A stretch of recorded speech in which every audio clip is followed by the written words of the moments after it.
What's up, everybody? It's your boy Doc T, and you are on The Modern Dissertation.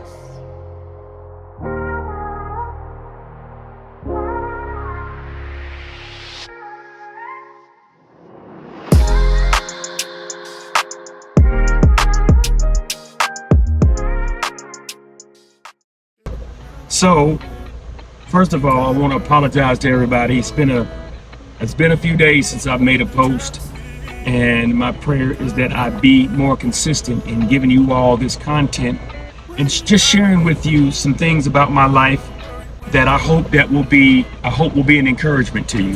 The thing I want to talk about today is overcoming setbacks, overcoming your failures, and just continuing to thrive and to push forward despite the negative things that happen to you. So, give you a little bit of history or background on myself. I'm a military brat. I was born into the military. My father, from the earliest age I can remember, moving around from place to place, going from different schools on military bases, and I struggled academically very hard. I could just remember being in school in kindergarten and just not being able to grasp, kindergarten, I can remember not being able to grab a hold of things. I can remember not being able to learn like the other students. Just little small stuff like it taking me a long time to do what it took other people just a few seconds or minutes to do. Like I can remember, the teacher would write something on the board and she'd say, I want you all to copy this in your composition, in your notepads. And what it would take other people 2 minutes to do, it would take me 30 minutes to do. I can remember when the teacher would say, I want you to color this in and color inside the lines, and I want you to do this. And in the next few minutes, we're gonna write this down and we're gonna draw these pictures or do what it would take me 30, 40, maybe sometimes an hour to do what it took my classmates to do a few seconds and a few minutes to do. And I can remember thinking, man, something is wrong with me. What is wrong with me? And just feeling bad and having low self-esteem around that. I can remember when I got to the first grade, not being able to grasp math concepts real good, and not being able to read real good. Just the fundamentals, the ABCs. It was just awful. And I can remember initially, at first, my father mostly, just being real hard on me. And you know how it is, well, maybe you all don't know, but for some reason, my experience with African American parents, sometimes they think that if I can fuss and threaten the concept into you. If you don't have this homework done in such amount of time, I'm gonna give you a spanking. Or if you bring another grade home that looks like this, you gonna get it. Y'all know what I'm talking about? And I don't know where that comes from, but it doesn't work. It doesn't work. You can't whoop or spank the ABCs into me. You can't whoop or spank this long division into me, okay? The only thing you're doing is making yourself feel better. The only thing you're doing is creating anxiety around some insecurity that's already there. And I can just remember dealing with that. I hated going to school. I hated learning. It was just bad. And I can remember my teacher in the first grade. I was in Fort Stewart, Georgia. I remember her just talking to my parents and saying things like, he'll never quite get it. He'll always struggle. And he'll always have difficulty learning. And I can remember them saying that I had a learning disability, diagnosed with dyslexia. And I still struggle with that today. Dyslexia, that's a real thing. It's like I would look at the pages, I would look at the words on the page, and you got lines of text, going, and I can remember words just jumping around on the page, and And what I would learn, and to this day, I still have learned coping mechanisms as I read. Most people, when they read from word to word, line to line. Me, because words are jumping around, I have gotten good at anticipating what the next word is going to be, not actually reading it, but guessing what the next word is going to be and filling in the gap. So that way, if you're listening to me while I'm reading out loud, you'll notice that as I read, if you're following along with me in the text, you'll notice that as I'm reading, the words that I say don't necessarily match up with the words that are on your page. I'm paraphrasing. Sometimes what I say sounds better than what's actually on the page that you're following along with. Why? Because I have, through years of coping and years of struggling, have learned to fill in the gap with words in my vocabulary that aren't necessarily on the page. And I can remember my teacher saying, where did you get that word from? That's not what's on the page. Because I'm anticipating what's coming next and I'm filling in the gap. And I'm paraphrasing. But I've gotten good at listening to what people are saying and listening to other people read. So usually I can tell, based upon the context of what is written on the page, what's next. So, but anyway, I don't know if they still diagnose people with ADD, but I was diagnosed with that and dyslexia. And it took me years to be able to grab a hold of simple mathematic concepts. I'm talking adding and subtracting. And I can remember, in addition to the parent-teacher conferences, my teacher wrote my parents that I wasn't going to pass, so I didn't pass the first grade. And then, let's see, that was in Fort Stewart, Georgia. And then moving along, at some point in time, my father got stationed in Germany. And so I had to redo the first grade over there, and then passed the second grade to third grade. Then my father eventually got out of the military, and we moved to North Carolina. And so leaving a military school, what I mean by a military school, a base, a school that's on a military base. And then we settled in North Carolina. And so a civilian school. And I was in the fourth grade, and I can just remember struggling again. I'm like, man, this is so different. To my knowledge, I had struggled with the racism in the South, North Carolina.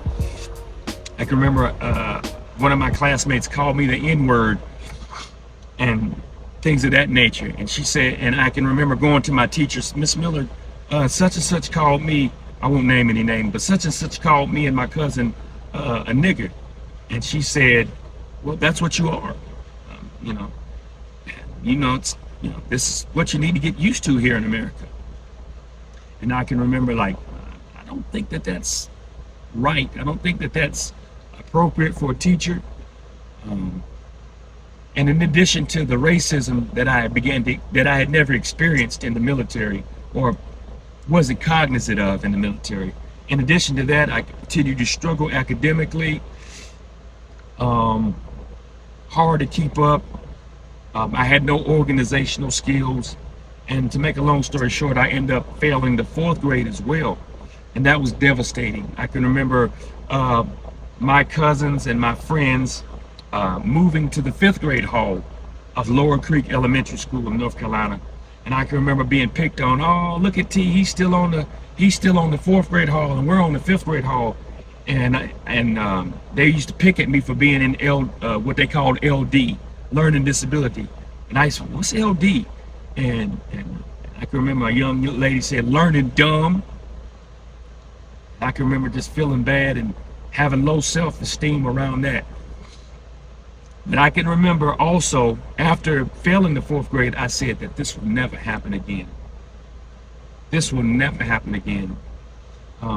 So after failing the fourth grade and getting in trouble with my parents, my father in particular, feeling stupid, feeling worthless, I can remember just saying, whatever it takes, whatever I have to do, I will never fail another grade. And so I can just remember buckling down, just as hard as I could because I had no organizational skills. I didn't know how to prioritize my time. I didn't know how to ask for help, the help that I needed. I can just remember suffering in silence. And so I buckled down. I got through the 4th grade. I got through the 5th grade.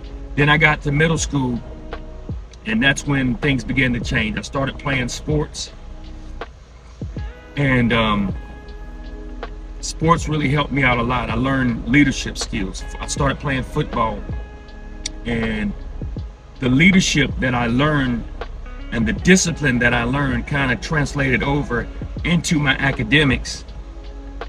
And I was a good athlete. So I took those skills and leadership principles that I learned from sports and football, and I kind of put that discipline into my schoolwork. And I gradually began to get better grades. And long story short, I started playing football and basketball and running track and doing karate, and I got good. I got real good. My grades began to improve. I started going from F's and E's to A's and B's. That was real good. So I got to high school. I eventually got a scholarship to college playing football. And I didn't start playing football till I was like in my teens. And lo and behold, I got a bachelor's degree. It took me 5 years. I struggled. I got a bachelor's degree in computer science. And that was a miracle in itself. And then going on, I moved on, and I ended up getting a master's in divinity from Liberty University. My bachelor's in computer science was from Mars Hill College, later to be changed the name to Mars Hill University. And then going on, I struggled some more, and then I got my master's from Liberty University, a master's in divinity, and then many years later, I completed a doctorate from Wesley Theological Seminary. I joined the military, as you all learn in the other post. So I just want to encourage you that if you struggled academically, if you struggled with low self-esteem in those areas, there is hope. Ask for the help that you need, get the help that you need, and take it one day at a time. Go slow. Don't be so hard on yourself. Take your time, go at your own pace, and you don't have to go at the timing of others. God has a divine plan for you. Go at your own timing, go at your own pace, and you'll get there when it's time for you to get there. Don't worry about keeping up with other people, okay? I know this world is a competitive world, but that's okay. You can make it in spite of your struggles. Another thing I want to share with you is the fact that to this day, I still struggle with low self-esteem sometimes. I still struggle with feeling incompetent. And the crazy thing is, I always do well. It's like whatever I put my mind to, whatever I set out to do, I usually do well. I usually end up at the top of my class, or I usually end up with good results. But it's like, in spite of the good results, in spite of the many accolades that I accomplished, in spite of the things that I achieved, I still struggle with the insecurity. It's like I'm still trying to, it's like I take the accomplishments that I have, or I continue to pursue higher achievements and higher accomplishments in academics, in the military. It's like I'm still chasing higher to silence this insecure voice in my head saying you're not good enough, to silence the voice in my heart that's saying, you know what, there's something wrong with you. It's like I'm using the feelings and the anger that I felt and the sadness that I felt from back in the day to accomplish things, because the chase of going after those things will, in my mind, will someday caused me to feel better about myself. And what I realize is that the feelings around, the emotions around all of my past failures have caused me to be successful outwardly, but inwardly I'm still struggling with that. So I don't know if anybody is dealing with that or has dealt with that, but that's my struggle. So I want to share that with you. And I hear people say this, but T, you do well. You've accomplished a lot. You need to take some time out to celebrate yourself, to appreciate your accomplishments. And I appreciate that, but that's just an inner struggle that I have. So I just wanted to share that with you as well. The things we have to go through, man. Let people know what you're dealing with, and the best is yet to come. I'm Doc T, and I'm out. This is your Modern Dissertation, and I'm out. God bless you.